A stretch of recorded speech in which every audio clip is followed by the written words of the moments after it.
In this video, I'm going to show you how you can easily private your Threads profile. Be sure to watch the video to the very end so you don't make any mistakes, and of course do not forget to like this video and subscribe to my channel. Thanks guys.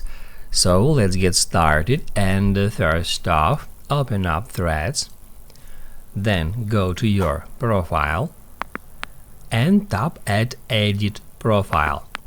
On the next step, we can easily find the Private Profile option, and all we have to do in order to make our account private is just tap at that button to turn it on, and then tap at Done to save the changes.